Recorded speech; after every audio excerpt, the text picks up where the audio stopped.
Good evening everybody. இன்னைக்கு foreign judgements,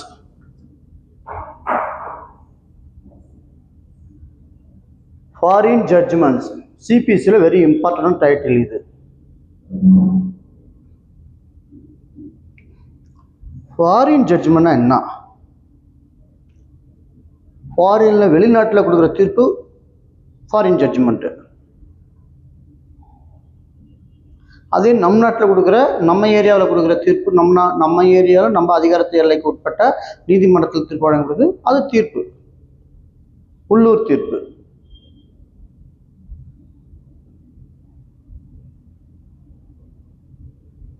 அதிகார வரம்பிற்கு உட்பட்ட நீதிமன்றத்தில் தாக்கல் செய்யப்பட்ட வழக்கினை அந்த வழக்கை விசாரணை செய்து தீர்ப்பு வழங்கினால், அப்படி அதிகார வரம்பு இருக்கிற நேரத்தில் வெளிநாட்டில் இங்க இருக்கிற சொத்துக்கு வெளிநாட்டில் எப்படி தீர்ப்பு வழங்க முடியும்? அதுதான் கேட்க இல்லையா? அதுதான் மெயின். இந்த ஏரியாவில் தமிழ்நாட்டில் பர்டிகுலர் ஏ என்ற கிராமத்தில் இருக்கிற சொத்து வெளியில் லண்டன்ல இருக்கிற சொத்து நாட்டில் இருக்கிற இருக்கிற நீதிமன்றம் எப்படி தீர்ப்பு வழங்க முடியும்? முதல் பேசிக்கை தெரிஞ்சுக்கணும். எப்படி தீர்ப்பு வழங்க முடியும்? அந்த தீர்ப்பை எப்படி இங்கு நிறைவேற்ற முடியும்? இல்லை அல்லது அங்கே எப்படி நிறைவேற்ற முடியும்? அதுதான் இங்க கேட்கிற கேள்வியா. அதனுடைய விளக்கம் தான் இந்த வழக்கு சம்பந்தப்பட்டது. இன்னைக்கு சப்ஜெக்டே சிலபஸே அதுதான். ஒரு இந்திய வம்ச வழியாளி அல்லது ஒரு ஃபாரின் நபர் பல நாடுகளில் சொத்து வைத்திருந்து அதில் இந்தியாவில் இருக்கிற சொத்துக்கும் லண்டனில் இருக்கிற சொத்துக்கும் பிரச்சனை ஏற்படும் பொழுது, இந்தியாவில் இருக்கிற சொத்துக்கு இந்தியா நீதிமன்றத்திலும், வெளிநாட்டில் இருக்கிற சொத்துக்கு வெளிநாட்டில் இருக்கிற லண்டனில் இருக்கிற சொத்துக்கு லண்டனில் இருக்கிற நீதிமன்றத்திலும் தீர்ப்பு கேஸ் போட்டு வழக்காட முடியாது இல்லையா? அதற்கு எக்ஸ்பென்ஸ் எவ்வளோ ஆகும்? அப்போ அங்கே இருக்கிற சொத்துக்கு அங்கே கேஸ் ஆடணும், இங்கே இருக்கிற சொத்துக்கு இங்கே கேஸ் ஆடணும்னா இரண்டு சொத்துக்களுக்கும் சேர்த்து எங்கே ஒரு நீதிமன்றத்தில் சொத்து வழக்காடணும். ஏன்னா இது பார்ட்டியினுடைய வழக்காளியினுடைய செலவுகளை குறைப்பதற்கும் அலைச்சலை குறைப்பதற்கும் அவருடைய நீதியை நிலைநாட்டுவதற்கும் ஒரு வாய்ப்பு சட்டத்தின் அடிப்படையில் நேர்மையாக கொடுக்கப்பட வேண்டும். அப்ப இந்தியாவில் இருக்கிற சொத்துக்கும் லண்டன்ல இருக்கிற சொத்துக்கும் ஒரே இடத்தில் ஒரே நீதிமன்றத்தில் வழக்காடுனா என்ன பண்ணும்? அப்ப ஏதோ ஒரு இடத்துல சூட்டு போடணும். மல்டிப்ளை லேண்ட் இருக்கிற இடத்துல சூட்டு போட்டோம்னா அந்த மல்டிப்ளை லேண்ட் ஏதோ ஒரு இடத்துல தான் போடணும். அந்தந்த நீதிமன்றத்துக்கு போய் தூக்கிக்கிட்டாலே இடத்துல அதுக்கு ஒரே வழி லண்டன்ல கேஸை ஃபைல் பண்ணணும், இல்லை இந்தியாவில் இருக்கிற இடத்துல ஃபைல் பண்ணணும். ஆனால் பெரும்பாலும் நபர்கள் நம்ம வசிக்கிற இடத்துக்கும் பக்கத்தில் இருக்கிற நீதிமன்றத்தில் தான் வழக்கு தாக்கல் செய்வோம். அட்வொகேட் ப்ராக்டிஸிங்க கூட இருந்தப்போ ஒரு சொத்து அங்கே இருக்குதுன்னா அந்த சொத்தை எப்படி முடிஞ்ச வரைக்கும் நம்ம ப்ராக்டிஸ் பண்ணுற எல்லைக்கே கொண்டு வரதுக்கு தான் முயற்சி பண்ணுவோம், வழக்கு தாக்கல் பண்ணுறதுக்கு முயற்சி பண்ணுவோம். அதானே? அதுதான். அப்படி இருக்கும்போது ஃபாரின் ஜட்ஜ்மெண்ட் லண்டன்லேயும் சொத்து இருக்கு, இந்தியாவிலையும் சொத்து இருக்கு. இந்த இந்தியாவுக்கும் லண்டனுக்கும் மாற்றி நடந்திருக்கிறது வேலை இல்லை. அப்போ லண்டன்லேயோ இந்தியா ஏதோ ஒரு இடத்துல இந்த வழக்கு தாக்கல் செய்யப்பட வேண்டும். அப்ப இரண்டு சொத்துக்களுக்கும் சேர்த்து ஒரே நபராக இருக்கும் பொழுது அந்த இரண்டு நபர்களுக்கும் ஒரே இடத்தில் வழக்கு ஆடுறதுக்கு அதுக்கு என்ன அடித்தள காரணமாக அப்ப அந்த அரசாங்கம் ஒத்துக்கணும். அப்ப என்ன மாதிரி கொள்கையில இருந்தோ அப்போ வேற லண்டன்ல இருக்கிற நாட்டுக்கும் இந்தியாவில் இருக்கிற நாட்டுக்கும் சட்டங்கள் மக்களுடைய வாழ்தரமும் வசிப்பிடமும் ஒவ்வொருவருக்கும் முரண்பாடாக இருக்கும்போது சட்டம் முரண்படுதானே இருக்கணும். அப்ப முரண்படாதா அப்படின்றால் அங்குதான்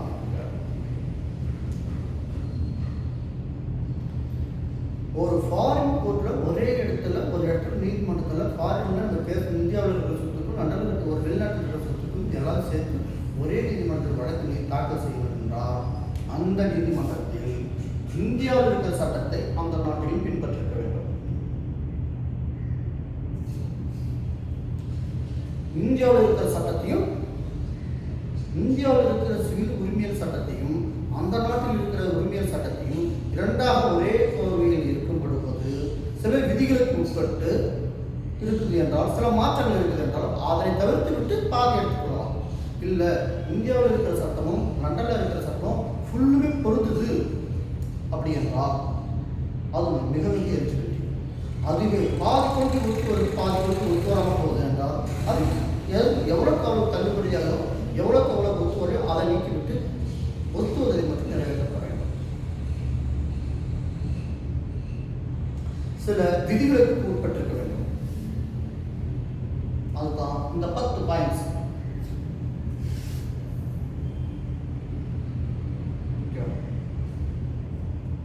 சரி,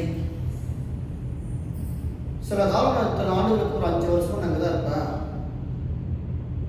இந்த சிவில் வழக்கு 2 வருஷத்துலேயே முடிஞ்சிடும் லண்டனில், அதனால் நான் 2 வருஷத்துக்கு நான் லண்டனுக்கு இருந்தால் லண்டனில் இருந்து நான் இந்தியாவுக்கு வர முடியாது, வாய்ப்பு இல்லை, விசா கிடைக்கல, அதனால் அந்த வாய்ப்பு எனக்கு இருக்குதுன்னா அந்த இந்தியாவில் இருக்கிற சட்டமும் லண்டனில் இருக்கிற சட்டமும் அங்கே வழக்கு தாக்கல் செய்து ஒரே மாதிரி கொள்கையாக இருந்தால் அங்கேயே அந்த இந்தியாவில் இருக்கிற சொத்துக்கும் லண்டனில் இருக்கிற சொத்துக்கும் ஒரே இடத்துல ஒரே நபருக்கு ஒரே தரப்பினருக்கு அங்கே வழக்கு தாக்கல் செய்யப்பட்டு வழக்காடி அங்கே தீர்ப்பு முடிச்சுட்டு வரலாம்.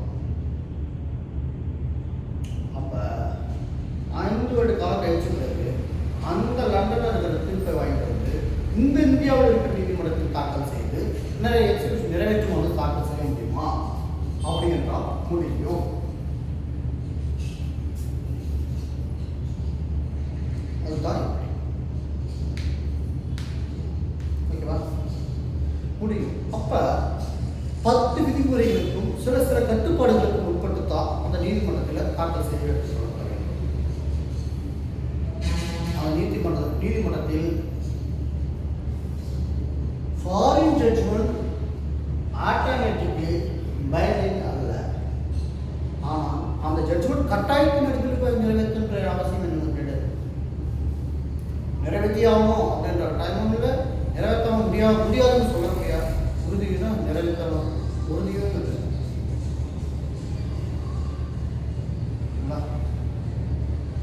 ஒரு நபர் இந்தியாவில் இருக்கும் சொத்தினை, உதாரணத்துக்கு ஒரு நபர் ஏ என்ற நபருக்கு தமிழ்நாட்டில் கள்ளக்குறிச்சி மாவட்டத்தில் ஒரு சொத்து, திருவண்ணாமலை மாவட்டத்தில் ஒரு சொத்து, தேனி மாவட்டத்தில் ஒரு சொத்து, ஊட்டியில் ஒரு சொத்து, 4 எடுத்திருக்கா. அதே நபர் லண்டனில் லிங்டன் என்ற இடத்துல சொத்து, சில மாவட்டங்கள் லண்டனில் 2 இடத்துல சொத்து, மொத்தம் 6 இடத்துல சொத்து. ஆனால் இந்த நபர் இந்திய வம்ச வழியை சார்ந்தவர். ஏ என்ற நபர் இந்திய வம்ச வழியை சார்ந்தவர். 6 இடத்துல இருக்கு. தேனி, நீலகிரி, திருவண்ணாமலை, கள்ளக்குறிச்சி 4 இடத்துல இருக்கு. இப்போ இந்த 4 இடத்துல உள்ள சொத்தையும் லண்டன்ல இருக்கிற சொத்தையும் பிரச்சனை ஏற்படும். இப்போ இந்த எதிர்பார்ட்டிகளை அனைத்தும் சேர்த்து ஒரே இடத்துல நீதிமன்றத்தில் தாக்கல் செய்யணும். ஆனால் வழக்கு தாக்கல் செய்வதை கட்டாய சூழ்நிலை இருக்கிற தருணத்தில் அங்கே லண்டன்ல இருந்து இங்கே வரத்துக்கு வாய்ப்பு இல்லை. அதனால் செலவுகளை எக்ஸ்பெக்ஷன் எடுக்கும், எல்லாம் ஒரே நபரோட சொத்தாக இருக்கும்போது அந்த இடத்தில் அங்கே இருக்கலாம். லண்டனில் தாக்கல் செய்கிறாங்க. அப்போ லண்டன் தாக்கல் செய்வது என்னன்னா, லண்டனில் இருக்கிற சட்டமும் இந்தியாவில் இருக்கிற சட்டமும் ஒரு நில சம்பந்தப்பட்ட சட்டமும் ஒரே மாதிரியாக இருக்குது. அப்படி என்றால் இந்த தமிழகத்தில் உள்ள சொத்துக்களின் சாதனையும் லண்டனில் இருக்கிற குடும்ப சொத்துக்கள் சாதனையும் அது சம்பந்தமாக அந்த நீதிமன்றத்தில் வழக்கு தாக்கல் செய்யலாம். இப்போ உதாரணத்துக்கு பார்ட்டிஷன்ஸ் தான் நம்ம லண்டன் எடுத்துக்கணும்.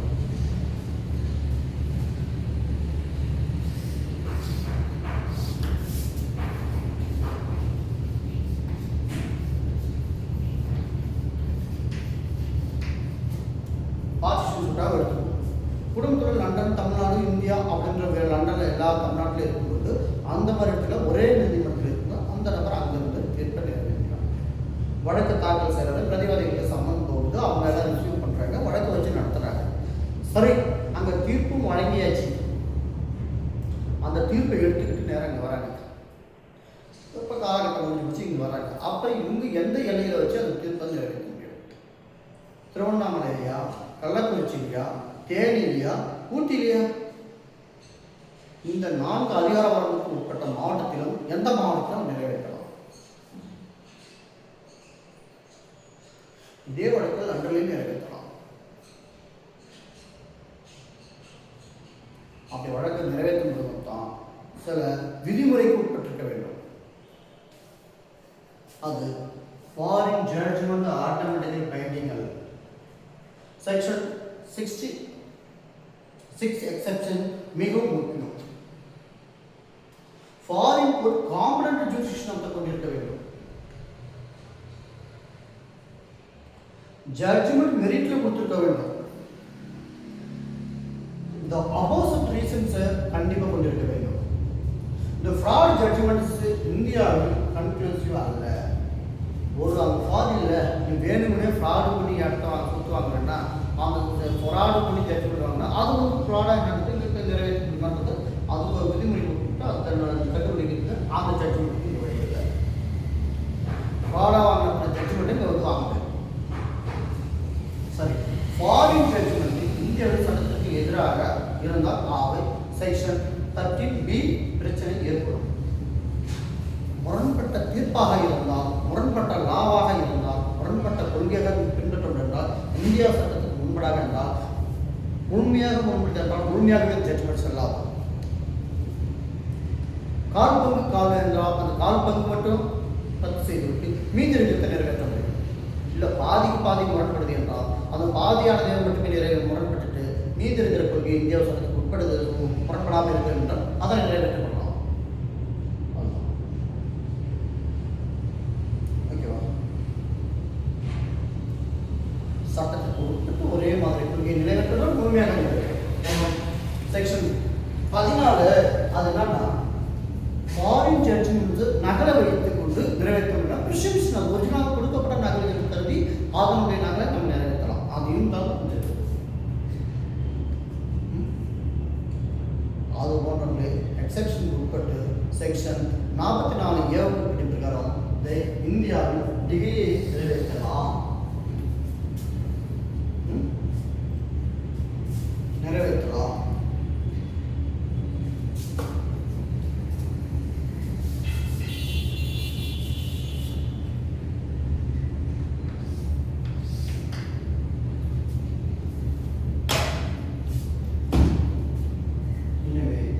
இந்த கொள்கையின் அடிப்படையில் தான் ஒரு ஜட்ஜ்மெண்ட்ஸை நாம் நிறைவேற்ற கொண்டு வர முடியும். மேற்படி இந்த 5 கொள்கையினுடைய அடிப்படையில் மேற்படி இந்த 10 பாயிண்டுடைய லீகல் இம்பார்ட்மெண்ட் தான் ஒரு ஃபாரின் ஜட்ஜ்மெண்ட்டை வெளிநாட்டு நீதிமன்ற தீர்ப்பினை நம் இந்தியாவில் நிறைவேற்ற முடியும். இல்லை என்றால் அது சொல்லலாம். முழுக்க ஒரே வழியில் சொல்லப்படுகின்றால் இந்தியாவில் உள்ள சட்டமும் வெளிநாட்டில் உள்ள தீர்ப்பு வழங்கப்பட்ட அந்த நாட்டினுடைய சட்டம் இந்திய சட்டத்தோடு ஒப்பிட்டு அது முரண்பாடு இல்லாமல் இருந்தால் அந்த தீர்ப்பினை இந்தியாவில் நிறைவேற்றலாம். இல்லை என்றால் நிறைவேற்ற முடியாது. இன்னொரு கேள்வி, ஒருவருக்கு இந்தியாவில் சொத்து இருக்கு, ஆனால் லண்டனில் சொத்து இல்லை. நான் போயிட்டு அங்கே ஒருத்தர் என்ன சொல்றது, லண்டனில் இருக்கிற சொத்தை வந்து நான் எப்படி அங்கே பண்ண முடியும், லண்டனில் போய் கேஸ் போட போனால் அது முடியாது. மல்டிபிள் ரீசன்ஸ் இருக்கணும். ஃபாரின் ஜட்ஜ்மெண்ட்ஸ் அங்கே இருக்கிற தீர்ப்பில் இங்கே வந்து எப்படி இருக்கணும், இப்படி கொள்ள முடியும். லண்டன்லேயும் சொத்து இருக்கணும், அதுக்காக இந்த பேரெல்லாம் கேட்கக்கூடாது. லண்டன்லேயும் சொத்து இருக்கணும், இந்தியாவிலையும் சொத்து இருக்கணும். அப்படி இருக்கும்போது இரு சொத்துக்களையும் ஒரே டிகிரி வரணும். உனக்கு இந்தியாவில் வழக்காடலாம், இல்லை லண்டனுக்கு வழக்காடலாம். இந்தியாவில் தான் சொத்து இருக்குது, லண்டனில் சொத்து இல்லை, அதனால நான் லண்டன்லேயே வாதாடணும், அது முடியாது. அதுக்கு அதிகார வரம்பு கிடையாது. அப்படிதான் சொல்ல முடியும். ஓகே, அதுக்கு உட்பட்டு தான் இந்த 10 பாயிண்ட்ஸுக்கு விதிகளுக்கு உட்பட்டு தான் ஒரு வெளிநாட்டு தீர்ப்பினை இந்தியாவில் நிறைவேற்ற முடியும். அதற்கு உதாரணமாக வழக்குகள் இன்டர்நேஷனல் உள்ளம் means standard word. UK limited 2001 இந்த வழக்கு பதிவு செய்யும். எக்ஸ்பர்ட் டிஃபால்ட் ஜட்ஜ்மெண்ட்ஸ் மெரிட்ஸ் அப்படி இருந்தால் அதை நிறைவேற்றலாம். மெரிட்ஸ் எக்ஸ்பர்ட் ஆர்டர் அந்த இருக்கலாம், அந்த ஆர்டர் இந்தியாவில் இருக்கலாம். Alone the electronics private limited versus Plus SA 2017 two value Supreme Court cases two value page number 453 என்ற வழக்கில் enforcement committee of words of section 30B இதற்கு உட்பட்டுதான் நிறைவேற்ற வேண்டும் என்ற வழக்கில் இருந்தால் நிறைவேற்றலாம் என இந்த 2 ஜட்ஜ்மெண்ட் தெளிவாக சொல்லப்பட்டுள்ளது. இப்போ ஃபாரின் ஜட்ஜ்மெண்ட் புரிஞ்சிருக்கு. இப்போ 3 செக்ஷன் சொல்லப்பட்டிருக்கு. இதுக்கு விளக்கம் மட்டும் சிம்பிளாக section 2 sub class 6 foreign judgment டெஃபினிஷன்ல ஃபாரின் ஜட்ஜ்மெண்ட்னா என்ன அதை தான் கொடுக்கணும். இந்தியாவில் வழங்கப்படாத அதர் மாநிலங்கள் அதர் நாடுகளில் வழங்கப்படுகின்ற தீர்ப்பு ஃபாரின் ஜட்ஜ்மெண்ட்ஸ் அப்படின்றாங்க. அப்போ section 13 foreign judgment is not a conclusive, அதுதான் முடிவல்ல அப்படின்றது. வெளிநாட்டில் வழங்கப்படும் தீர்ப்பினை வைத்து இதுதான் முடிவு, வழக்கின் தீர்ப்பினுடைய முடிவு இதுதான் என்று முடிவு பண்ண முடியாது. அடுத்தது செக்ஷன் 4 வெளிநாட்டு தீர்ப்பினுடைய நகல் தாக்க வைத்துக் கொண்டு அதை பிரஷ்யூம் பண்ணிட்டு வெளிநாட்டு ஜட்ஜ்மெண்ட் முறையில் இதை நிறைவேற்றலாம். Section 44A foreign judgement